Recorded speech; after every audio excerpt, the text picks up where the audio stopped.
What up, what up, what up? It's your boy Roy, accompanied by the one, the only, the Dominican bad man Serge, aka the floor price guy. And we're Combat Sports Guys. We're coming back to you with another UFC post fight reaction and analysis. But before we do, make sure you hit the like, the subscribe, comment, follow us on X, show some love. We are steadily growing that account. We have now reached 325. It seems like I was looking at the numbers. Every pay-per-view event, we get anywhere between 100 and 125 follows, and for the fight nights, we get around 50 to 75. So that's a good number to target. I had a target for what I wanted us to get in follows for that fight, and we achieved it. And I think with 308, we're going to get many, many more. So make sure you guys follow, subscribe, show some love. The description and the links for those socials are going to be in the description below. Before we get into this, Serge, how you doing, man? Listen, champ, always a pleasure doing this with you. It's a great night. Listen, you're good. The boys are complaining that it was a bad card, but I enjoyed it. Why? Because I was writing. So to me,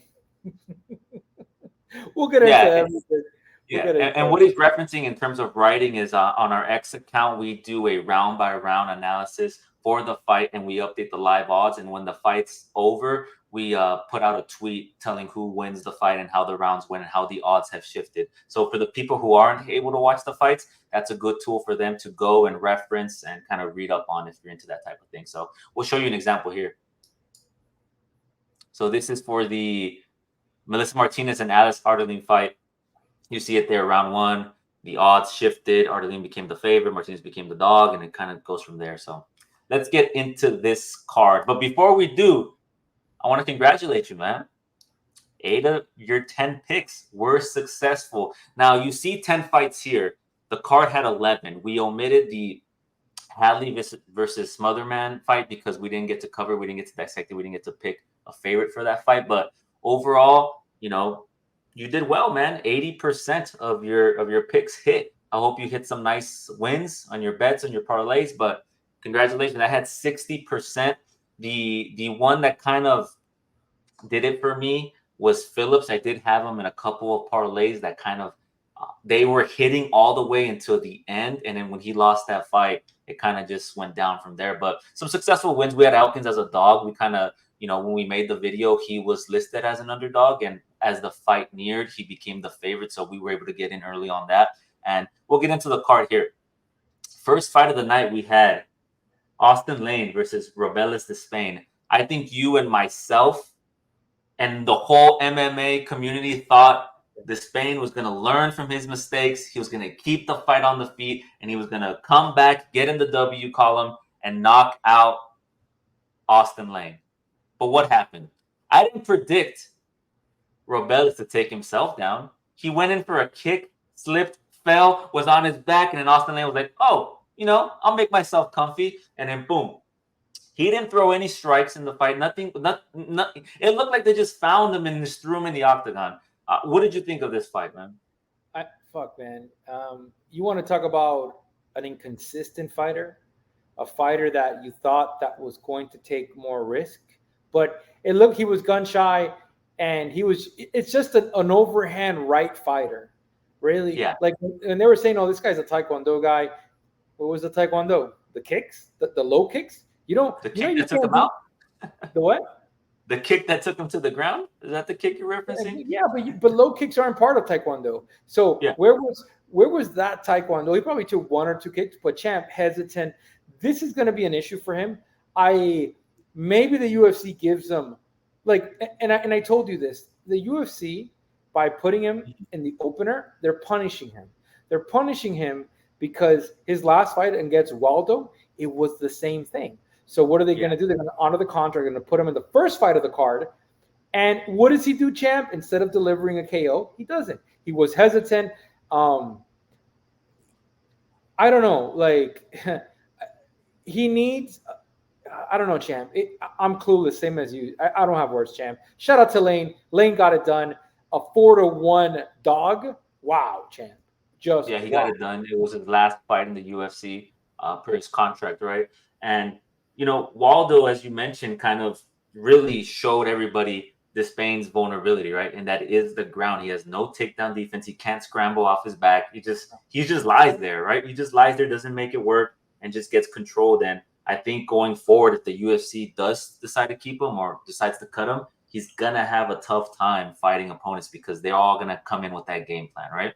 Austin Lane, we thought he wasn't going to be able to take him down on the ground, but he incorporated that into his game plan, and he was able to, gut out the unanimous decision win. Very disappointing, but not surprised to say the least. Moving up to the next fight here, we had Melissa Martinez coming in as the favorite up against the underdog, Alice Ardelian. Now, this fight, I have so much to say about this fight, but I had Alice Ardelian winning the first 2 rounds up until the third round when she was hit with the liver kick that was initially ruled as a low blow. And then after they watched the replay, they determined that it was hit cleanly. The judge had 2 options, right? To either go to the scorecards immediately or let the fight presume as is. The decision was made to let the fight presume, and they went to the scorecards and they judged it 30-27. Now, my issue with this is I understand why they did 30-27. It's because it was a clear-cut TKO, right? When she got hit, she kind of in the position she was in, bent over, ate a couple shots. If the fight would have presumed, she would have been KO'd, right? TKO, right? In that position. But it didn't. So I understand why the judges did the 30-27 because they wanted to honor the TKO. But if you're going to take the fight to the scorecards, judge it how the fight was, right? Leading up into the third round. I don't think it was a 30-27 because Alice Ardelian arguably won the first 2 rounds. In my opinion, she was the aggressor. She threw the more strikes in the first 2 rounds. She had Melissa Martinez fighting backwards. You're right, circling the octagon, fighting backwards, picking her shots. But it is what it is, man. What did you think about this fight? I was going to say, champ, first and foremost, that 30-27 is contingent upon the first round. They're not taking consideration.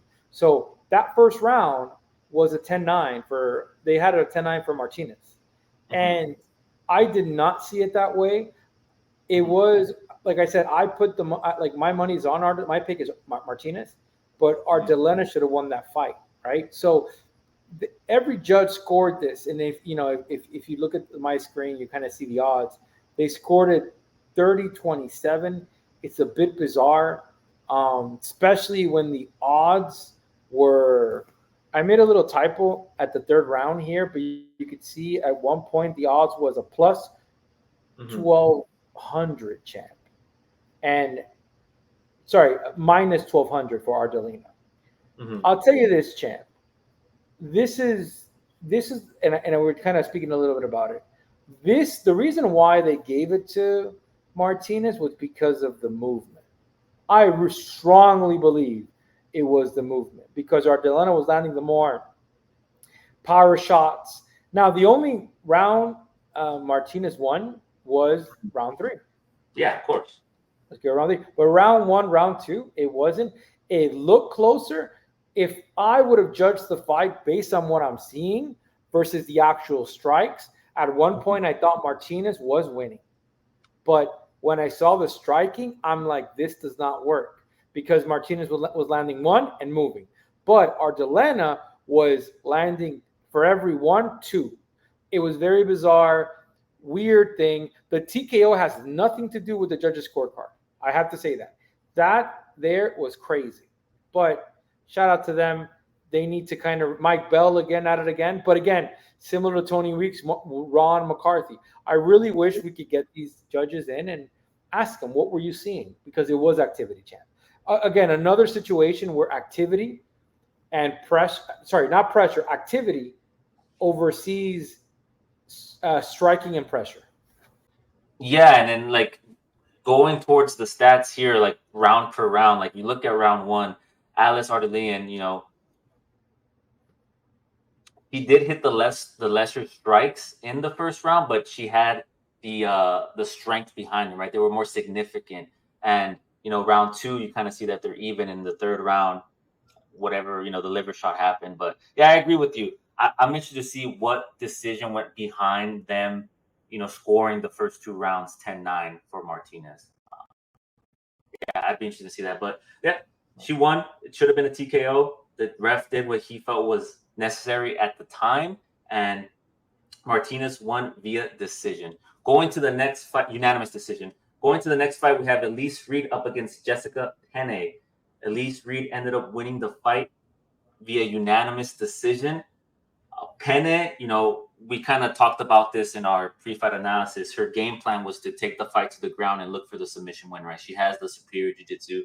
And then Elise Reed, her game plan was to just outstrike her, right? She's the better striker. And, Penne tried to incorporate that game plan. She tried to go for takedowns, but as we mentioned, her takedown offense isn't that good. She was unsuccessful in taking her down, and she got pieced up. You saw her face at the end of the fight.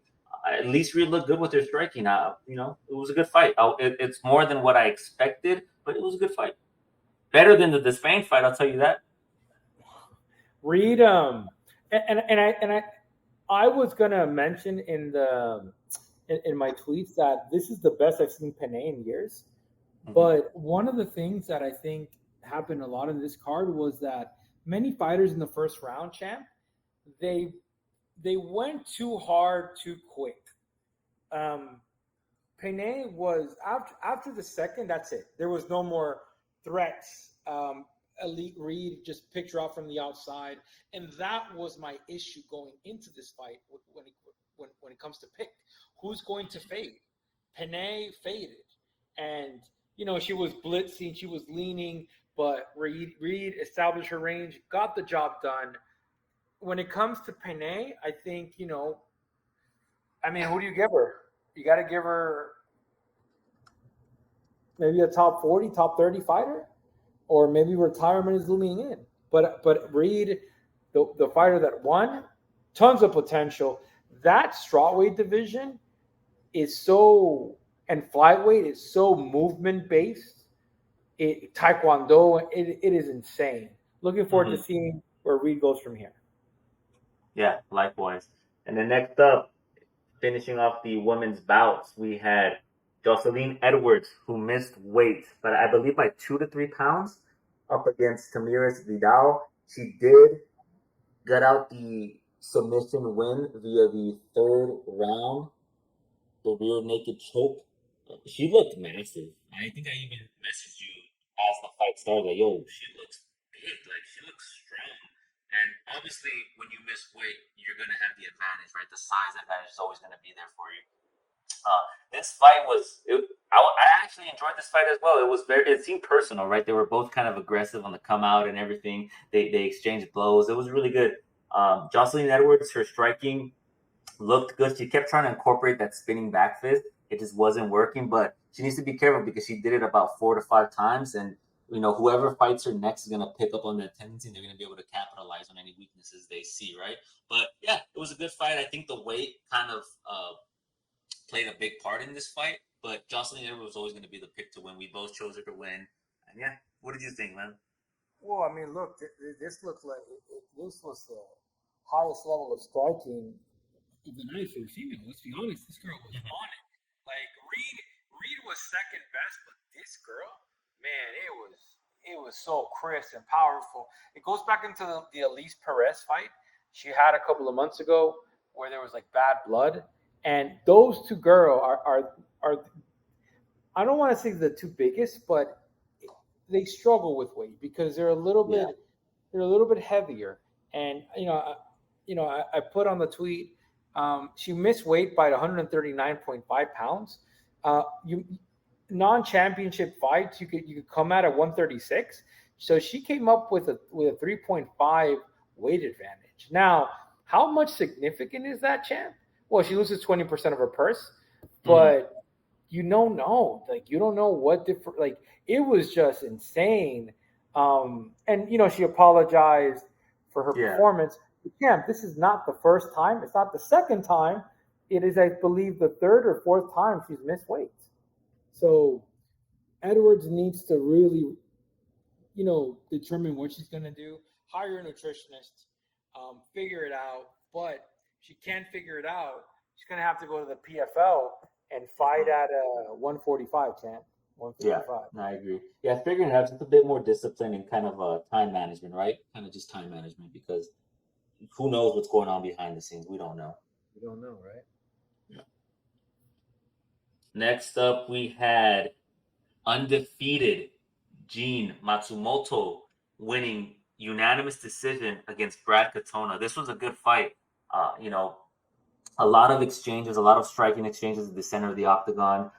You know, Brad Katona found success with the elbow. He kept hitting the elbow to Gene's face, which cut him up in the fight. And in the first round, they kind of engaged at the center of the octagon, and you could tell that Katona felt the power that Matsumoto had, and he respected it, and he went for the clinch. He attempted to take down.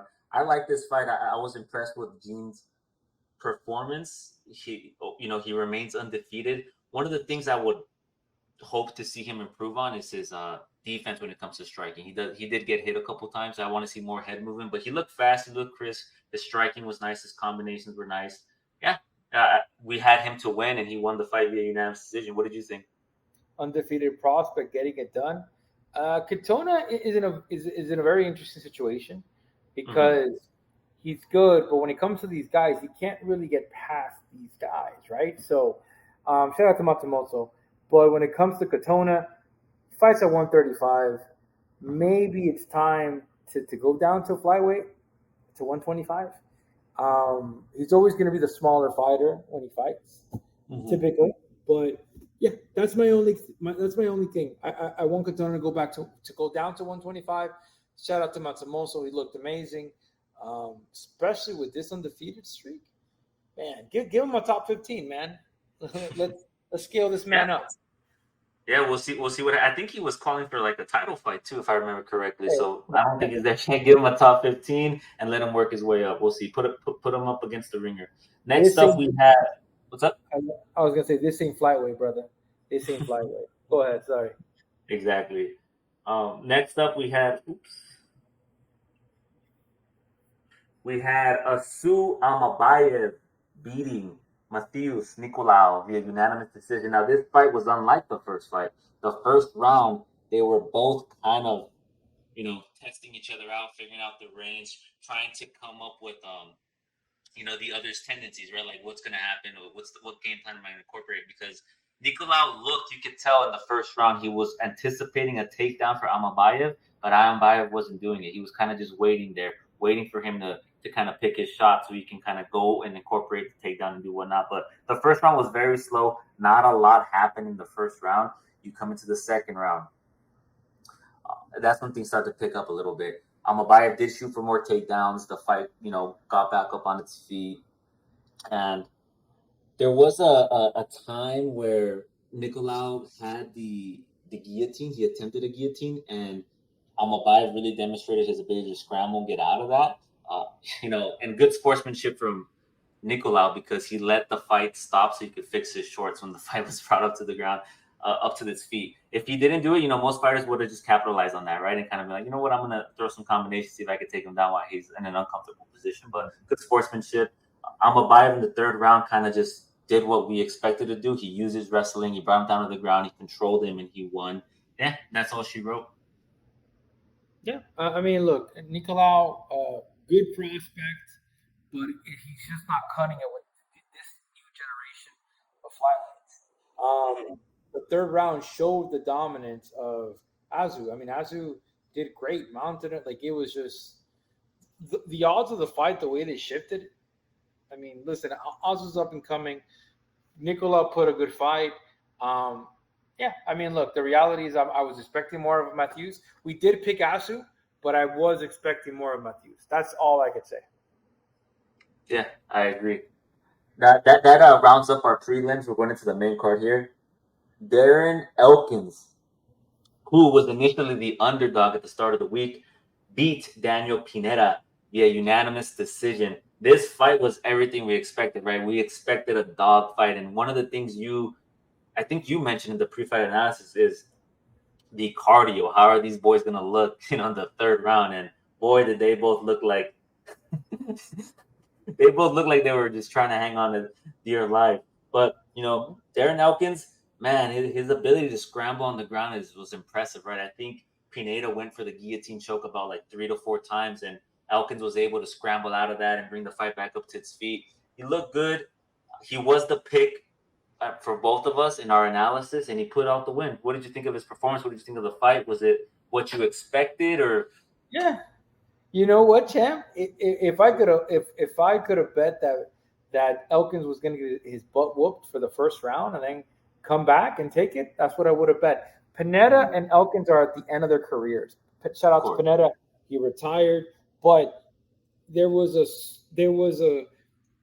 Pineda more. I find Pineda was more fatigued than Elkins. Elkins was still yeah, pressing forward, but man, once you get to a certain point where your body's just looking slow, like could you imagine if for whatever reason Holloway was in there or Josh Emmett or Volkanovski, or there'd be a murder. There'd be a murder. But these are veterans at the end of their careers. And Elkins got it done. Shout out to him. Pineda retired. I don't know who you give Elkins next, right? You keep him in that kind of range of okay, we're going to give you entertaining fights, but Elkins a dog, man. I knew that in the second and third he was going to take over. The carnage, man. That man is an animal. But who do you give him now? I would be very careful. That's what I yeah. would say. And it's one of the things I think I stated in our pre-fight analysis is if Elkins was able to wither the initial storm from Pineda, because Pineda likes to start off fast, he's gonna outlast him throughout the fight, right? And he just has that dog in him. So Elkins was the pick. Elkins won. We'll move on here to a fight that we weren't able to cover because Cameron Smotherman did fill in late notice. I think it was 2 to 3 days late. He actually pulled out a win on late notice, a unanimous decision win up against Jake Hadley. I think looking at Cameron fight, he incorporated a good game plan. He was targeting the body of Hadley, one of the areas that he really focused on in the fight. He was incorporating good leg kicks to the body, combinations to the body, finishing to the head. Jake Hadley did hit a couple eye pokes that resulted in him losing a point, but yeah, I think Hadley going into this fight was the heavy favorite. I think he was a 4-1 favorite. Yeah. Based on the fact that this individual's coming in on short notice, and Smotherman, he did well. He earned his respect, and we'll see what happens with him in the future. What did you think of this fight? His performance? I think it was. I couldn't write about it, but I gotta say, like, Smotherman surprised all of us. The Mm-hmm. intensity. Jake, on the other hand, I mean, like, look, like he was. Where was the wrestling? The As Conor McGregor says it, right? Like the wrestling is the clinch, the sniffers, the Dagestani wrestling is hurting the UFC. That's what he was saying. But where was that? Because Mm-hmm. his opponent that fell out was a grappler. So where was that? But Cameron just came in, and I mean, look, Cameron has a win against our guy El Toro, El Mm-hmm. Toro, bro. And it's just shout out to him. He finally got into the UFC, got it done. But Jake Hadley needs to go back to the board, figure out what happened, and address that. Yeah, I agree. Just his decision making, right? Just bad decision making. He didn't look good in that fight, and you know, Houston, if he was able to come into this bout, I think he would have just mauled him, right? It would have been a different story. Crazy. Next up, we have our man Charles Johnson beating Sumardeji via unanimous decision. What did you think of this fight? I for one, liked seeing Johnson. He's 4 for 4 for the year, right? He said he wants to go for the record. He wants to fight in January, February to have 5 fights within a year. A 12-month span.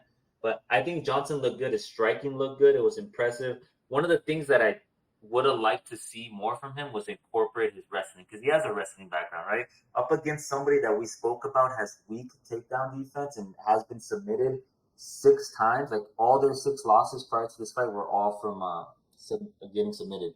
And if Charles Johnson would have had that game plan of just taking him down and kind of working from there and then tiring him out and then outstriking him, I think that would have been another path to victory. But yeah, Charles Johnson did good. I think he rocked him a couple times in the second round. I was impressed with Charles Johnson. He has the momentum right now. I want to see what happens.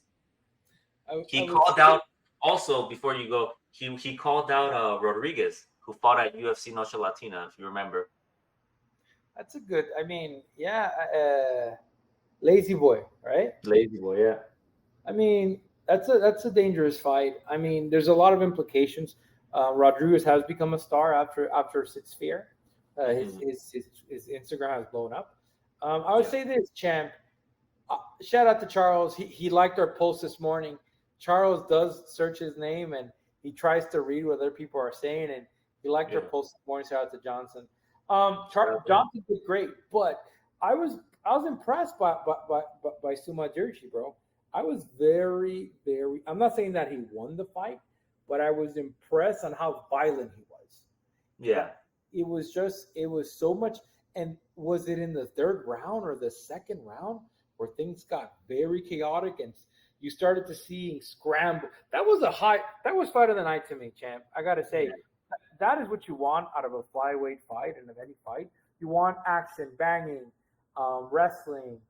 To summarize, Johnson got it done. That next level. If Lazy Boy is ranked in the top 15, make that fight next. I think it's a great fight. Pit two fighters together, man. I think it's a great fight to make. Yeah, I think it's also a good fight. And, Stuart Deji, he answered some of the questions, right, that people had regarding his ground game. He was able to bring the fight up to its feet a couple times. And as you mentioned with the scrambles, he was able to scramble out of some questionable positions that he was placed in. So, yeah, he's improving. We'll see what happens with him next. We have our co-main event. Now, when this fight when we broke it down in our pre-fight analysis, I was big on Kyler Phillips. I was big on the Kyler Phillips that fought Munoz, the Kyler Phillips that was fast with his combinations, the Kyler Phillips that would move around, he'd mix in his grappling with his striking, all that. That wasn't the Kyler Phillips that we saw last night. Kyler Phillips lost via unanimous decision to Rob Font, who you predicted to win, who you picked to win. I think Rob Font answered a lot of the questions that I had in my pre-fight analysis. I said, in his recent fights, he's been taken down. His takedown defense isn't that good. He has the exceptional striking, right? We know his boxing, his jab, and all that. But I thought Kyler Phillips was going to come in, incorporate the striking, and then take him down and kind of control him via that route. But for some reason, and my biggest issue with this fight is Kyler Phillips looked gassed almost immediately after the first 2-3 minutes. If you rewatch the fight, he was breathing with his mouth open. His combinations weren't crisp. I want to know if he was suffering an injury, if he was sick or whatever, but that did not look like the same Kyler Phillips. But, shout out to Rob Font. He's the freaking prospect killer. He's in a good position. We'll see what happens with him. He's back at the W column. What did you think of your man? I know you're happy, man. The old guard prevails. I'm happy because it's what I expected it to happen. I know he was Mhm. going to get dominated, but champ, let me help you out here, champ. Let me tell you what happened because it's the same thing that happened with the main event. Phillips came out and Phillips went crazy on that Mhm. first round. Phillips it completely exerted himself. I and that's what happened. You can't come in a fight and be active like that off the first round. And Champ, when he took down, it looked great. But then one of the things I was telling you via DMs is that he was too active in the guard. He was Mhm. too active. And it was just all Fawn had to do was just defend. And he was just, very minimal defense. Phillips Mhm. expanded a lot of energy when he was on top of it. It Mhm. should have been the other way around, but he was trying to go for a crucifix. He was trying to go to side control, mount. He was, putting, and it's just like, you got to be careful with a veteran. And then what happens? Second round starts, you start to notice he looks a little bit gassed. As I expected, shout out to Phillips. He still needs some time. Who predicted a submission? Wasn't it Sean O'Malley? Didn't get it done. Shout out to Fonz. I say, champ, it's fighters need to learn how to manage their energy systems. Yeah, Extremely I agree. important.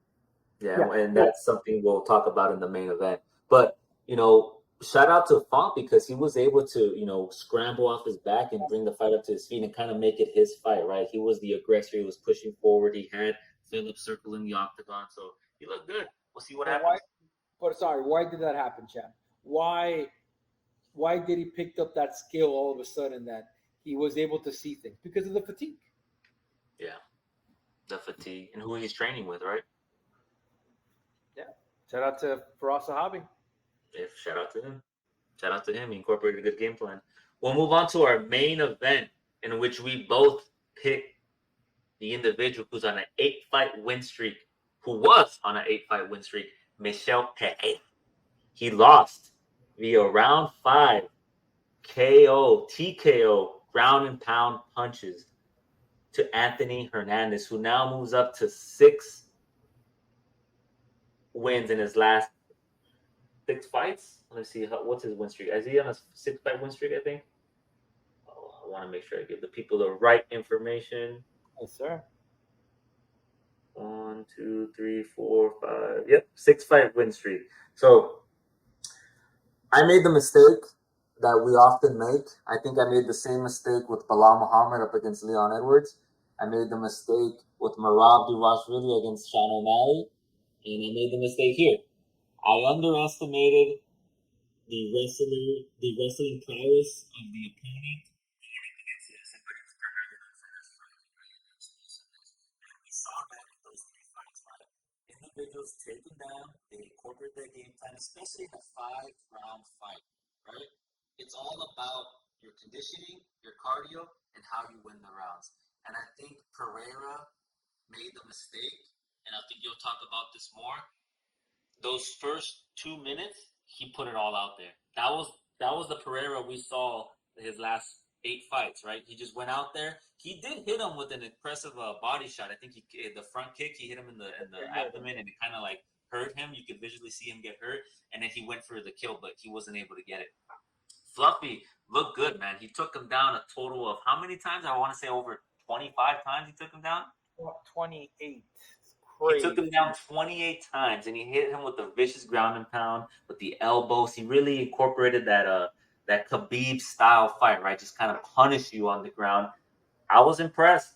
I did not expect that. I thought Pereira was going to do more, especially in a 5-round fight. I thought he was going to manage his time, manage his cardio, and make the fight his, keeping it on the feet. But yeah, Hernandez dominated. He dominated. What did you think, man?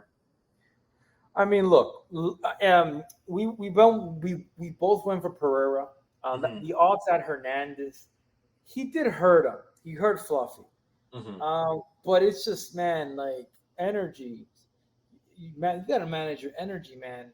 I put in the beginning, and I'll repeat it again. When Pereira started off with powerful strike, he looks like he was in fast forward. Like, Yeah. bro, what are you doing expanding so much energy? And we talked about it. Maybe he saw the Kevin Holland finish. Mm-hmm. Well, Kevin Holland stormed Fluffy. And it was the same thing. Got it done in less than 2 minutes. But the one observation, champ, is that he came in bigger. He looked big. He looked clean, brother. And I'm like, brother, if this was a bodybuilding competition, man won. He looked locked in. Yeah. But man, like, more than anything, I'm more concerned about his camp. Like, what are you doing for conditioning? Because after the first round, he was done. And, like, you're going to tell me that if that happens in training, how are you addressing that? Did you have grapplers grapple you? Did you have a guy bigger than you, put the pressure on you? I don't know, champ. I don't know if he got it done that way. I don't. Honestly, he needs to train with bigger grapplers than him that are going to take him into deep sea. Because Fluffy did it. And what do you say about Fluffy? Nothing. Fluffy did flawless. I'm upset that I had to write about the same repetition. And going into the 5th fight, I said something along the lines like, "Yo, I hope this gets stopped," and it got stopped. It was enough because, man, and then I'm gonna repeat myself one more time. I'm so upset at his teammates because you put a guy that's fatigued, and what do you say to him? Oh, you got to hit him one time, brother. That man had no gas. I think they told him that in the 4th round, right, or the 3rd round. They're like, "Yo, I just need one hit. Just what kind of game plan is that? Just go out there and hit him once. What are you doing, man?" It's a team thing. He needs to, like, honestly, I don't want to say this, but he needs a new head coach. He needs a strength and conditioning coach, and you're probably gonna need to look at his diet. Like, I don't know what's going on. Those 3 things. This guy has the potential to become world champion prior to this fight. Dude, he looked so good that I was even wondering, damn, wouldn't it be nice to put him against Hamza? There it is. What would have Hamza done to this guy? Oh, yeah. And I think one of the things that you mentioned on X when you were going back and forth with some people is, it'd be nice to see him shed some of that muscle off, right? Just to, shed some of that muscle off and then see what that does to the speed, to the power, to the endurance, right? Throughout the fight. Like he just didn't look like how we expected him to look. He got dominated. Shout out to Hernandez, shout out to Fluffy. He did beat Pereira to a pulp. And, this was ranked number 13, 14 going at it. Who's next for Hernandez? Do you give him a top five? Well, I mean, who Yeah. would you like to? If you can, if you want to pull up the rankings, I have it up here. But if you want to pull it up here as well, going down this list, who would you give him? The middleweight division right now looks pretty good. Let me look at your. I mean, maybe give him Brandon Allen. That's who I was thinking, Brandon Allen, Maybe give him Brandon Allen. He's ranked at. What is he ranked at? He's ranked at number 8. yeah, number 8. Maybe that's the pick. Jerry Cannonier is another great one. Maybe give him Jerry Cannonier. Um, the rumor says that Kyle's going to face Izzy in Sydney. We'll see. And remember, I Really, called it. Cal? Yeah, those are the rumors. I Oh called it. wow, If I it's haven't true. seen that. Yeah, if you look it up, there are rumors because Izzy's going to want to fight in Sydney. Let's be Of honest with each course, other. yeah. Um, yeah, I mean, look, you could give him Roman. You can give him Paulo Costa. I like Um, Imavov. Give him Imavov. I think, I mean, damn, that's top 5. So, yeah, I mean, oof, that's a tough fight, champ. Uh, The division right now, there's a lot of matchups you could make, man. You got Dolidze too. I, wrestler against wrestler. Do you give him Dolidze? I think that's a fight to make. Hernandez versus Dolidze. yeah, maybe you give him that. It's such a great situation, but I do wish Fluffy the best. Yeah.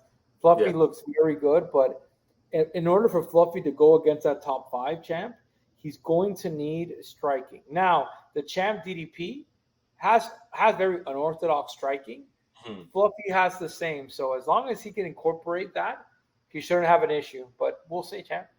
Yeah, it's improving on the striking and then improving on the durability, right? Because he does get hit, and when he does, it's visibly noticeable, right? Like Pereira could have put him away early if he just capitalized on better shots and hit more precise shots, but he was just unsuccessful and unlucky. He got dominated. So shout out to Hernandez, great win. I want to see who they give him next. I wouldn't mind him versus Dolidze, him versus Allen, or even Imavov. Right? There's a lot of matchups you can make there. Right. We'll see who the UFC gives him, and we'll see what happens with him in the future. But yeah, we'll see. There you have it, our full UFC Vegas 99 Pereira versus Hernandez reaction and breakdown. We did okay. My man floor price guy hit an 80% success rate in his picks, whereas I hit a 60% success rate. It's okay. For the year, we're still doing exceptionally well. We're at 72% success rate altogether. So we're going to keep the ball rolling when it comes to UFC 308, which will drop early in the week. I'm shooting for either Tuesday or Monday to drop that video. It's going to be a banger of a card, man. Abu Dhabi, Topuria versus Holloway. I can't wait, man. Before we dip out, I want to remind everybody, please help us out. Hit a like, hit a subscribe, hit a comment. If you disagree with us, let us know. We won't take it personal. Don't be stingy. Show some love. Make sure you follow us on X. We are growing that account. One of the things I want to start incorporating and I want to start doing is before the fights happen, middle of the week, either Thursday or Friday, I will place the parlays that I'm putting out there, so you guys can kind of see the bets that we're making and the money that we're bringing in. Because there's one thing: picks are very different from bets, right? I have picked, like I said this before in another video, I had picked Artelian to beat Martinez, but I didn't bet the money line on Artelian. I bet for the fight to go over 1.5 rounds. 2.5 rounds. I did 2 parlays, 2.5 rounds and 1.5 rounds. So that's one of the things I'm going to start incorporating, is so you guys can kind of have a little more visibility and it kind of puts us accountable on whether we're winning or not. So, floor price guy, the Dominican Badman, any parting words for the people? Now, bro, this week is going to be an insane week. We got Holloway versus Topuria. We'll see. They both want to bang in the middle, but Holloway has looping strikes, and Topuria has very short strikes. So I'm excited to see how that unfolds if it gets to that point. The Yeah, and point we're off gonna. the middle, yeah, it's a very and Hamza and Bob in honor of Well, Bobby Knuckles. there it is. Bobby There it is. Knuckles. And I think a lot of people, real quick, I will just make it short. I think a lot of people are expecting Topuria and Holloway to duke it out, but this is a championship fight, brother. I think we're going to see a lot of Topuria's wrestling and grappling being incorporated in this fight. But we'll get into that next week. I hope everybody has a great one. Enjoy your Sunday. Love who you love. Do what you do. Peace out.